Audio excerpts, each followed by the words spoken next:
ഓലനില്ലാതെ നമുക്കെന്ത് ഓണസദ്യ? എല്ലാവർക്കും ഒരുപാട് ഇഷ്ടമുള്ള ഒരു വിഭവമാണ് ഓലൻ. അപ്പോൾ നമുക്ക് ഇന്നിവിടെ ഓലൻ എങ്ങനെ ഉണ്ടാക്കാമെന്ന് നമുക്ക് നോക്കാം. പലരും പല രീതിയിലാണ് ഓലൻ ഉണ്ടാക്കുന്നത്. ഇപ്പൊ നമുക്കിപ്പോൾ പ്രിയങ്ക ചേരുന്നു, ടീച്ചറാണല്ലേ? എവിടെയാണ് പഠിപ്പിക്കുന്നത്? ഞാൻ Morazha central CH Kammaran master സ്മാരക സ്കൂളിലെ ടീച്ചറാണ്. അപ്പോൾ എന്തൊക്കെ വേണം ശരിക്കും ഓലൻ? ഇപ്പോൾ ഇവിടെ ഞാൻ സെറ്റ് ചെയ്തിട്ടുള്ളത് നമ്മളെ കുമ്പളങ്ങ വെച്ചിട്ടുള്ള ഓലനാണ്. കുമ്പളങ്ങ, അതുപോലെ വൻപയർ, പച്ചക്കായ്, പച്ചമുളക്, അതുപോലെ കറിവേപ്പില, ഉപ്പ്, തേങ്ങാപ്പാൽ. ഓലാണ് ഏറ്റവും ഇഷ്ടം? അങ്ങനെ ഓലൻ എനിക്ക് ഇഷ്ടപ്പെട്ടത് അവിയലാണ്. അപ്പോൾ ഓലൻ ഉണ്ടാക്കാനുള്ള സാധനങ്ങളൊക്കെ തന്നെ നമ്മൾ ഒരുക്കി തയ്യാറാക്കി വൃത്തിയാക്കി കഴുകി വെച്ചിട്ടുണ്ട്. ഇനിയിപ്പോൾ നമുക്ക് ഓലൻ ഉണ്ടാക്കാൻ തുടങ്ങാം. എങ്ങനെയാണ്? സ്റ്റാർട്ട് ചെയ്യാം അല്ലേ? സ്റ്റാർട്ട് ചെയ്യാം. അപ്പോൾ പാത്രം എടുത്ത് വെക്കുന്നു.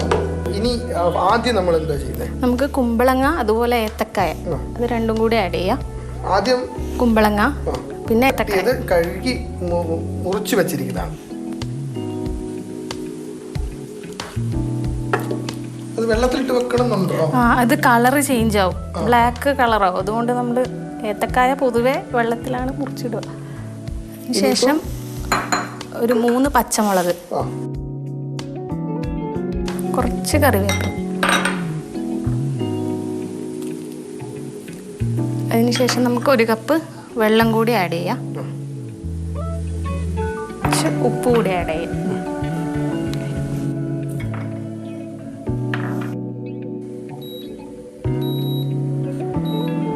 അപ്പോൾ നമ്മൾ അടുപ്പത്ത് വെച്ച കുമ്പളങ്ങയും ഏത്തക്ക, പച്ച ഏത്തക്ക, അതൊക്കെ ഒരു ഏകദേശം പകുതി വെന്തിട്ടുണ്ട്.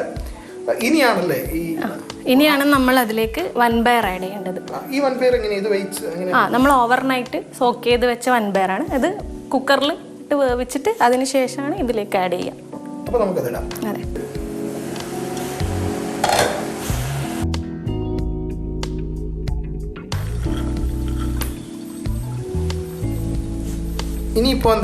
ഇനി നമുക്ക് ഇതിലേക്ക് തേങ്ങാപ്പാൽ ആഡ് ചെയ്യാം. അതിന് മുന്നോടിയായിട്ട് നമുക്ക് സ്റ്റൗ ഓഫ് ചെയ്യാം. അതിന് ശേഷം തേങ്ങാപ്പാൽ ആഡ് ചെയ്യാം. ഇനി വരൂ. ഓക്കെ.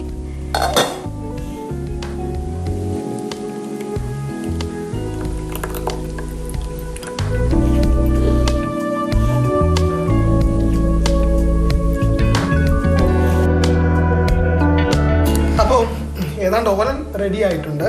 അപ്പോൾ ഇനിയിപ്പോൾ അവസാന വട്ടത്തിൽ എന്താണ്? അവസാനം നമുക്ക് വെളിച്ചെണ്ണ ഒന്ന് ഒഴിച്ചു കൊടുക്കാം.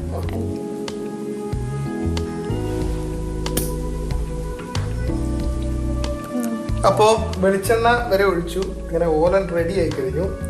ഇനിയിപ്പോൾ ഇതൊന്ന് ടേസ്റ്റ് ചെയ്ത് നോക്കാം. അപ്പം നമ്മൾ ഈ ഓണത്തിന് കഴിക്കാനുള്ള ഓലൻ തയ്യാറായി കഴിഞ്ഞു. അപ്പം ഞാനിതൊന്ന് ടേസ്റ്റ് ചെയ്ത് നോക്കുകയാണ്. സൂപ്പർ. അതായത് ഓലൻ വളരെ നന്നായിട്ടുണ്ട്. അപ്പോൾ നമുക്കറിയാം ഇതിനകത്ത് പച്ച ഏത്തക്ക അതുണ്ട്, അതിൻ്റെ ടേസ്റ്റ് ഉണ്ട്, കുമ്പളങ്ങ, വൻപയർ, അപ്പോൾ എല്ലാം കൂടെ ചേർന്ന വളരെ സ്വാദിഷ്ടമായ ഒന്നായി ഓലൻ മാറിയിട്ടുണ്ട്. വളരെ സന്തോഷം. Thank you.